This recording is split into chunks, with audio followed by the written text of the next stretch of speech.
Hello बच्चों, आज मैं फिर आपके साथ नए टॉपिक के साथ एटम, एटॉमिक मास, ये सब मैं आपको आज बताऊंगा। एटॉमिसिटी क्या होती है, ठीक है। पहले एटम क्या होता है। एटम जो है सबसे स्मॉलर पार्टिकल होता है, ठीक है। उससे ऊपर भी एटम मिलके मॉलिक्यूल बनाते हैं, और मॉलिक्यूल मिलके फिर क्या है, मैटर बनाते हैं कोई भी, ठीक है। सबसे स्मॉलेस्ट है, ठीक है। और इसकी जो है रेडियस नैनोमीटर में होती है, ध्यान रखना, ठीक है। नैनोमीटर में होती है, मतलब 10⁻⁹, ठीक है, रेडियस। और हम जो है, अब आ जाओ एटॉमिक मास क्या है। एटॉमिक मास जो है ये कैसे डिस्कवरी हुई इसकी, एटॉमिक मास है क्या। आपको रिप्रेजेंटेशन पता है कि हाइड्रोजन एच से लिखते हैं, ये सब रिप्रेजेंटेशन हुआ, ठीक है। और एटॉमिक मास क्या है कि एटॉमिक मास पहले हमने देखा कि दो प्रॉपर्टी जो थी, केमिकल कॉम्बिनेशन, वो जो है एक है ना, उसमें होता है रेशियो में ही, है ना। और क्या है, लॉ ऑफ केमिकल कॉम्बिनेशन आपके पढ़ा, और law of conservation of mass पढ़ा, है ना। और लॉ ऑफ कांस्टेंट प्रोपोर्शन, मतलब एक ही उसमें रेशियो में उसका होता है। लेकिन लॉ ऑफ जो है आपका कंजर्वेशन ऑफ मास, उससे तो हम निकाल नहीं सकते एटॉमिक मास, लेकिन वो जरूरी था। तो उसके लिए हमने फिर लॉ ऑफ केमिकल जो उसका प्रोपोर्शन था उससे करा कि एक डेफिनिट उसमें ही अपना रेशियो में ही एटम एक दूसरे से कांटेक्ट करता है, और वो क्या बनता है, मॉलिक्यूल बनता है। तो उससे हमने करा कि जैसे कि आप ये देखिए, एटॉमिक मास के बारे में बता रहा हूं मैं,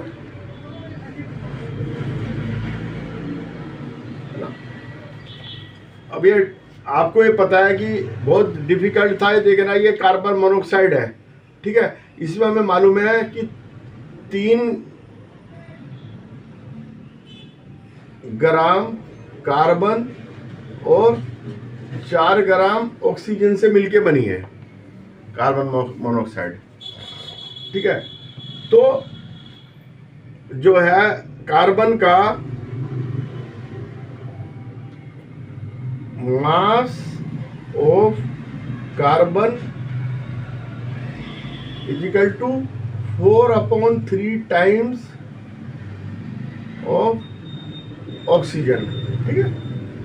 तो IUPAC में AMU पहले कहते थे इसका यूनिट, किसका, एटॉमिक मास का। लेकिन अब क्या हो गया, ये हो गया U, खाली U, ठीक है, एटॉमिक मास यूनिट, ठीक है। अब ये देखिए कि अगर इसका हमने 1 ग्राम माना, कार्बन का 1 ग्राम, तो ऑक्सीजन का कितना आएगा, 1.33, ठीक है। कैसे आया, ये 1U आया, तो ये इतना यूनिट आएगा, क्योंकि क्या होगा ना, कैसे निकला, ये देखिए कार्बन का हमने, है ना, इतने टाइम ऑफ ऑक्सीजन, ठीक है। तो ऑक्सीजन का निकल जाएगा, कार्बन का भी निकल जाएगा, ठीक है, इसी उससे निकल जाएगा फार्मूले से, ठीक है। तो हमने पहले 1/16 ऑफ ऑक्सीजन लिया था।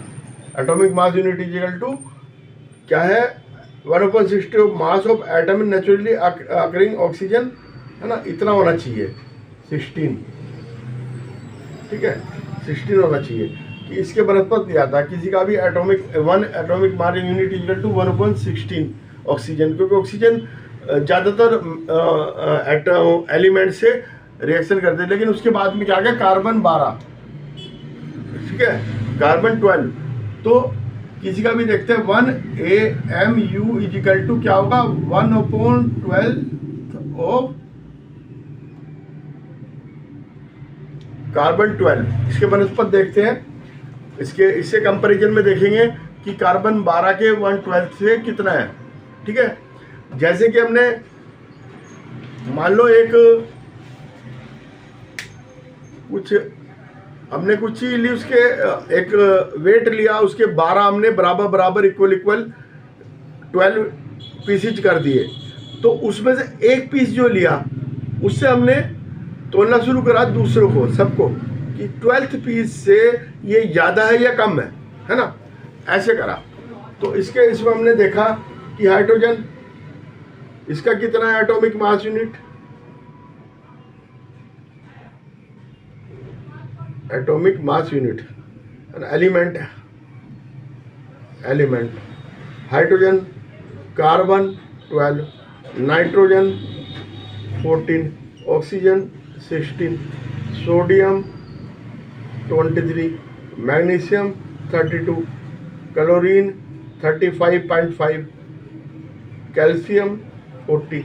ये थोड़ा याद करना पड़ेगा हमें, ठीक है,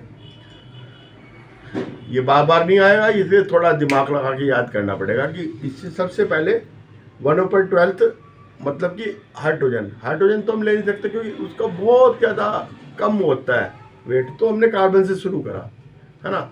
हाइड्रोजन नहीं ले सकते क्योंकि उसका वो नेग्लिजिबल वेट है, तो हमने एटॉमिक वेट किसका लिया, कार्बन 12, ठीक है। कार्बन का 12 होता है ना।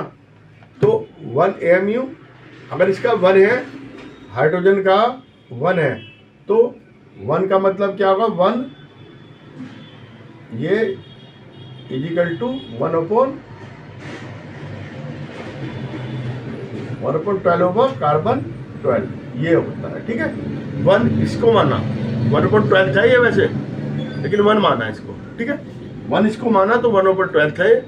तो ऐसे ही सारे के सारे आ गए, है ना। 1/12 से इनकी सबकी हमने कंपैरिजन किया कि वो कितना आता है, उसके अनुसार ही होगा, है ना। बस ये मोटा मोटा मानना है कि 1/12 कार्बन 12 से कितना कोई तो 1 AMU के बराबर होता है, और वो कितना कोई ऊपर नीचे है वो हम निकालते हैं, ठीक है। मोलिक्यूल क्या है, व्हाट इज मोलिक्यूल? मोलिक्यूल जो है सेम एटम का भी हो सकता है ना। एटम जो है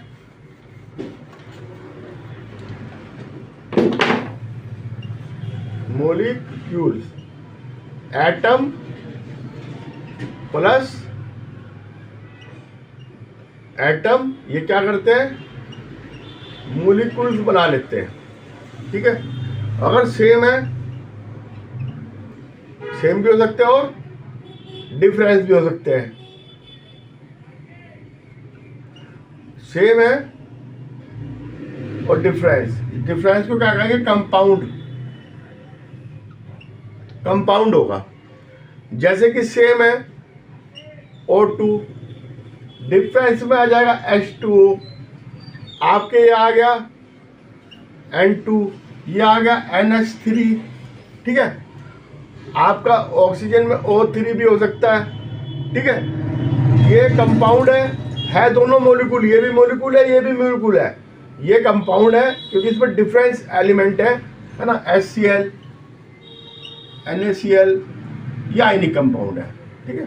आयनिक अलग अभी मैं बताऊंगा, आयनिक कंपाउंड भी होते हैं और सिंपल कंपाउंड में। आयनिक में क्या होगा, चार्ज होगा, वैसे कंपाउंड में चार्ज नहीं होगा, लेकिन अलग अलग उसमें मोलिक्यूल में आयनिक मोलिक्यूल जो होंगे उसमें चार्ज होगा, प्लस हो माइनस हो, है ना। कैटायन हो एनायन हो, ठीक है, वो चार्ज होता है, वो तो अलग बात होगी, ठीक है। A molecule can be defined as the smallest particle of element of compound, है ना, इंडिपेंडेंटली। ये क्या होगा, इंडिपेंडेंट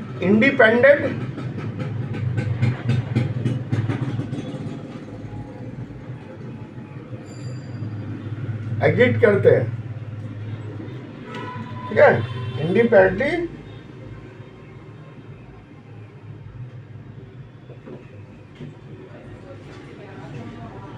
एग्जिस्टेंस में होते हैं, ठीक है, इंडिपेंडेंटली एग्जिस्टेंस में, क्योंकि ये इतना रह सकता है, ठीक है।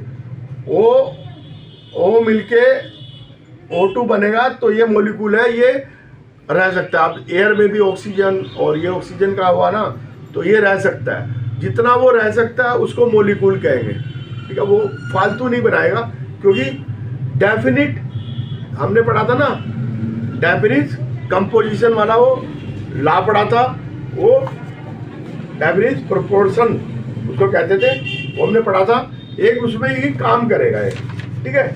इसके अनुसार ये जितने एटम मिल रहे हैं, इसको एटोमिसिटी कहते हैं, है ना। इसमें 2 मिल रहे हैं, इसकी एटोमिसिटी 2 होगी। इसमें 2 मिल रहे हैं, एटोमिसिटी 2 होगी। ओजोन में 3 मिल रहे हैं, एटोमिसिटी। फॉस्फोरस 4, एटोमिसिटी 4, है ना। एटोमिसिटी, कैपेबिलिटी, कितने एटम मिल सकते हैं, उसकी कैपेबिलिटी को एटोमिसिटी कहते हैं, ठीक है ना। फॉस्फोरस में ये सल्फर 8 होगी।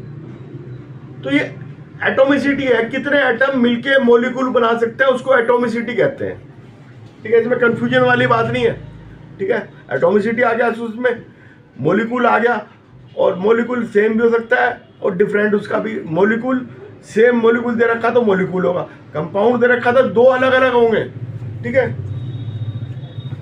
कंपाउंड में क्या होगा,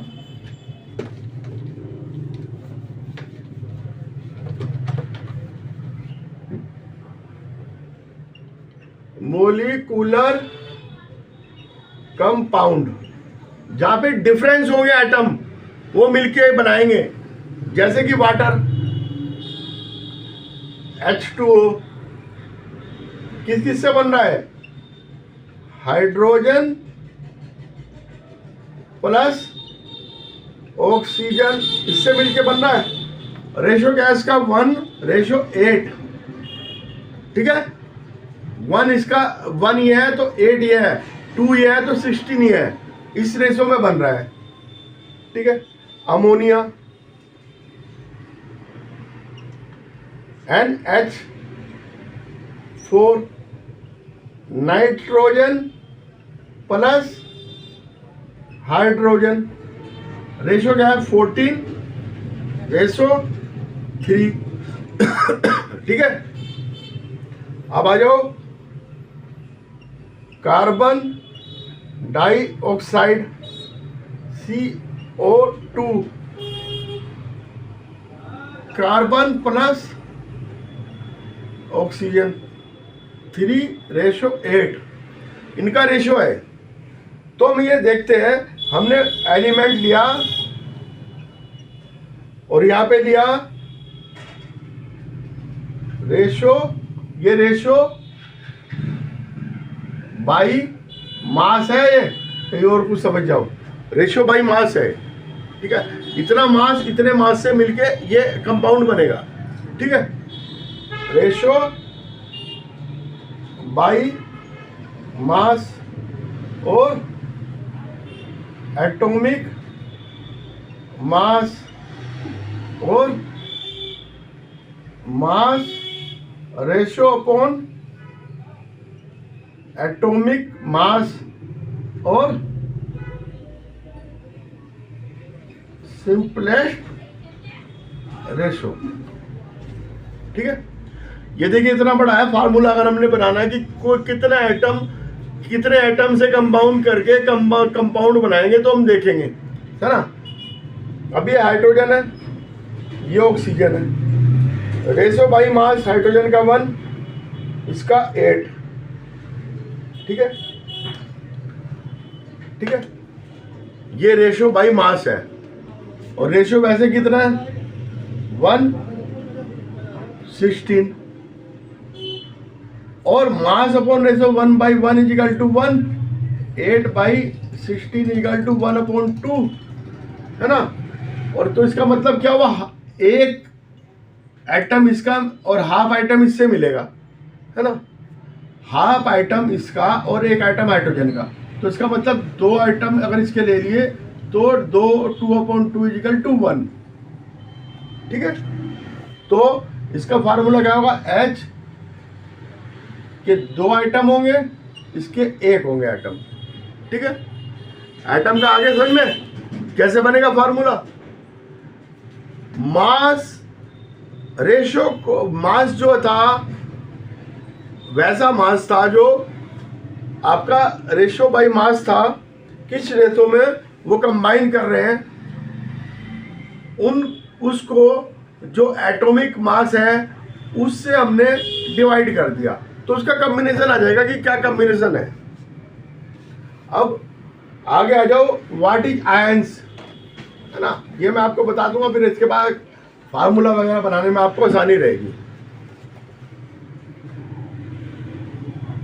आयंस, आयंस क्या होते हैं? आयंस वो होते हैं जिसमें जो जैसे आपका पॉजिटिव चार्ज हो या नेगेटिव चार्ज हो, जैसे Na+Cl-, है ना। तो compound composed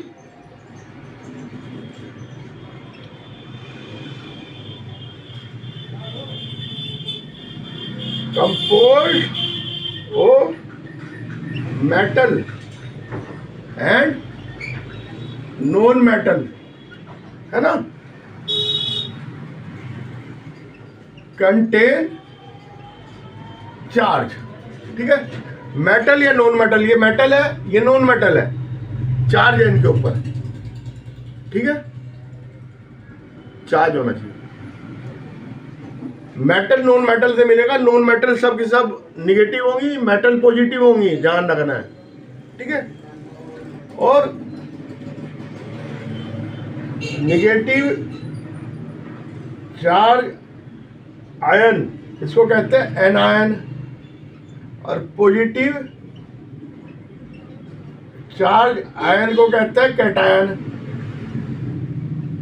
anion cation, negative charge anion, positive charge cation. ठीक है, ये हमें ध्यान रखना है, negative charge anion, positive charge cation. मैं बार बार आपको बता रहा हूं। ठीक है, और group, a group of anion that have net charge on them। ठीक है, सिंगल चार्ज एटम, है ना, और a group of atom that have the net charge, है ना। ये ग्रुप में भी हो सकता है और वैसे भी हो सकता है। ठीक है, अगर ऐसे है सिंगल Na+, है ना, या K+, या Ag+, ये सारे के सारे क्या गए, सिंपल होंगे। ठीक है, इनको आयंस कहते हैं। और पॉली एटॉमिक आयंस, ये पॉलीएटॉमिक आयंस क्या है? ये आयंस है पॉली एटॉमिक, मतलब बहुत सारे आइटम मिलके जो आयन बनाएंगे, जैसे कि NH4+, OH-, NO3- नाइट्रेट, है ना, HCO3, है ना, -CO3-2, SO4-2, ये सब के सब पॉलीएटॉमिक है। इसमें एक आइटम ये है, एक ये है, 3 आइटम मिल रहे हैं, इसमें 2 आइटम मिल रहे हैं, इसमें 2 आइटम, इसमें 2 आइटम, इसमें 2 आइटम, इसमें 2 आइटम। ठीक है, पॉलीएटॉमिक में बहुत सारे मिलेंगे, है ना। अब कैल्शियम ऑक्साइड है, CaO, कैल्शियम ऑक्साइड, इसमें क्या है, कैल्शियम और ऑक्सीजन है। रेशो बाई मास कितना है, 5:2। ठीक है, इनका भी रेशो मास होता है, और इनका आयनी वो होगा वैसा वाला मास, उससे हम निकाल लेंगे। ठीक है, रेशो बाई मास और वैसा मास, ठीक है, हम निकाल लेंगे। AMU देखेंगे हम, कैल्शियम का कितना है, ऑक्सीजन का कितना है। कैल्शियम का मैंने आपको बताया था 40 है, और ये 5:40, और ऑक्सीजन कितना है, 16। तो 5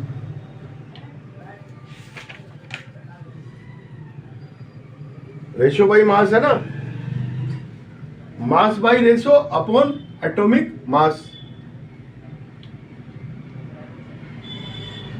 1/8, और ये कितना मिलेगा,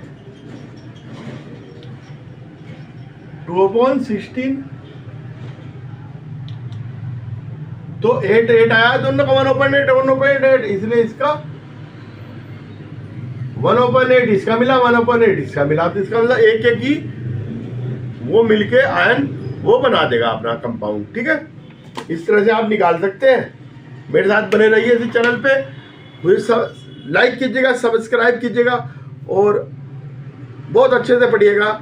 और वेरी इजी, साइंस बहुत इजी है, क्योंकि साइंस में कुछ नई चीज़ तो आती नहीं, वही चलती आ रही है, तो दिमाग में कैचअप होगा। नीचे से आप चलोगे ना, कहीं कि आपकी कमजोरी क्या होती है, आप नीचे के बेसिक क्लासों में जो आपने नहीं पढ़ा, बड़ी क्लासों में दिक्कत आती, कभी वो आ जाए तो दिक्कत आती है। ये सब बेसिक है, इसको लेके आप चलोगे, बड़ी क्लासों में जाओगे तो कभी दिक्कत नहीं आएगी, है ना। फिर आप एटॉमिक मास ढूंढते भी होगे क्या होता है छोटी क्लासों में, तो छोटी क्लासों से आपका बेस बनेगा, बेस बनता तो बड़ी क्लासों में दिक्कत नहीं आती। इसलिए स्टेप बाय स्टेप पढ़ोगे तो ऊपर चढ़ोगे, और स्टेप टापोगे तो नीचे गिरने की भी संभावना है। ठीक है, ओके बाय।